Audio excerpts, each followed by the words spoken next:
यहाँ मौजूद संघर्ष कर रहे मेरे कर्मचारी साथियों, आपको आशीर्वाद देने आई मेरे हरियाणा की तमाम सर्वजातीय सरोखा पंचायत साथियों, सरकारें तो कहती है जल ही जीवन है, मगर हमने तो यही सीखा था भाई संघर्ष ही जीवन है। पैदा से लेकर के मृत्यु तक जो आदमी संघर्ष करेगा उसी को जीवन का स्वाद मिलेगा। 1967 में हमने तो आपकी तरह कर्मचारी के रूप में इस सरकार की नौकरी ज्वाइन करी और यहाँ का वातावरण उस वक्त दूसरा हुआ करता था, क्योंकि पंजाब से नए नए अलर्ट हुए थे। उस वक्त यहाँ रिक्तियां बहुत थी, नए नए विभाग खड़े होते थे, एक एक दिन में 3-3 नौकरी लेने की संभावना हुआ करती थी। मगर हमारे इलाके की जो हमारे बुजुर्गों की जागृति थी वो हमारे आड़े आई, क्योंकि उन्होंने हमारे लिए शिक्षण संस्थाओं का निर्माण किया, हमारे लिए पढ़ाई की व्यवस्था की, हमें जागरूक बनाया। हमारा जो यहाँ का समाज था जिसमें आर्य समाज का बहुत बड़ा चलन था, आर्य समाज के प्रचारक आकर के हमारे अंदर जागृति बढ़ा करते थे, आखिर जो भी पढ़ जाएगा उसका इसी काम आओगा। और हमारे बुजुर्गों ने अपने पेट के गांठ बांध कर 5-5 रुपए में एक संस्था का 1913 में खड़ी करी, जाट शिक्षण संस्था, उसका देखी 1919 में वह संस्था खड़ी हुई। फिर विश्वकर्मा वाले खड़े हुए, गौड़ ब्राह्मण रोहतक जो है ना शिक्षा का हब है, और उसका कारण ये बना कि आप शिक्षित हो गए और शिक्षित होने के बाद आपने अपने हकों का पता लगा क्या। 1968 में सबसे पहले हरियाणा बनने के बाद जो यूनियन का गठन हुआ वो हमारे रोडवेज के कर्मचारियों ने पहली यूनियन बनाई, Haryana roadways worker union registered number 1, और यह रजिस्टर्ड नंबर होगा भाई का।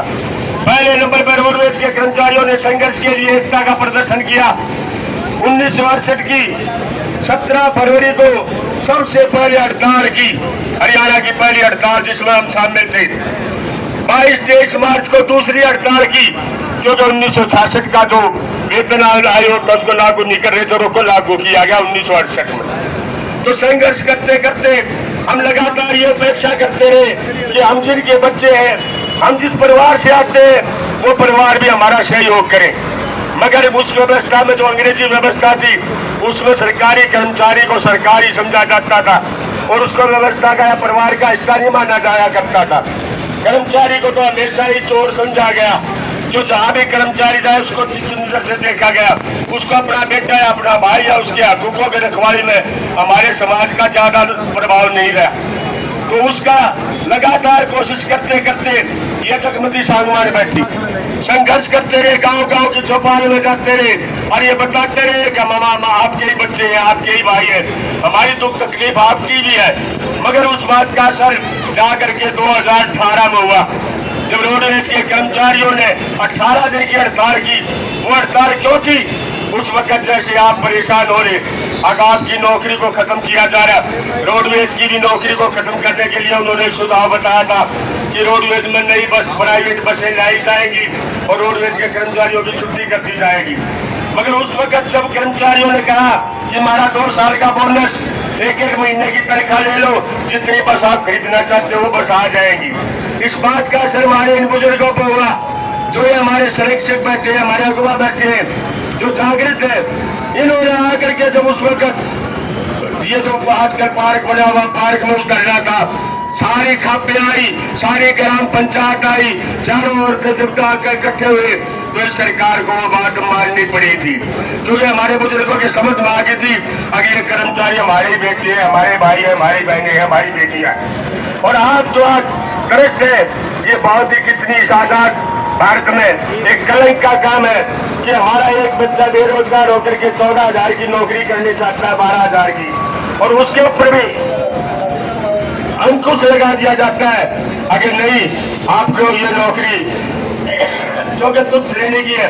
हमारे जो राजनेता है विश्वास बढ़ गया, हमारे को कंडक्टर ला दे, पटवारी ला दे, पुलिस में ला दे और कह दिले गाड़ी ला दिया हमने, दे दो वोट। आज जब अच्छी पोस्टा का नंबर आवे, 28 पोस्ट निकली थी एसडीओ की, उनमें से 23 जो ने गुजरात से आगे लगा दिए।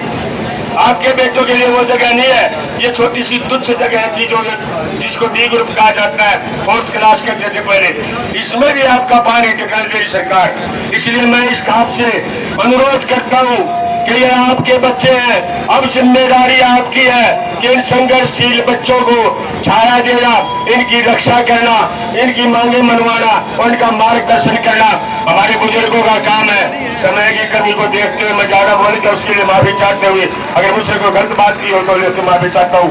मगर दो नारे जो आप में जोश बने, कर्मचारी संघर्ष समिति जिंदाबाद, भाईचारा जिंदाबाद। बुजुर्गों आपके लिए भी है ये, आपका आशीर्वाद जिंदाबाद, आप भाइयों का आशीर्वाद जिंदाबाद, हमारा संघर्ष जिंदाबाद।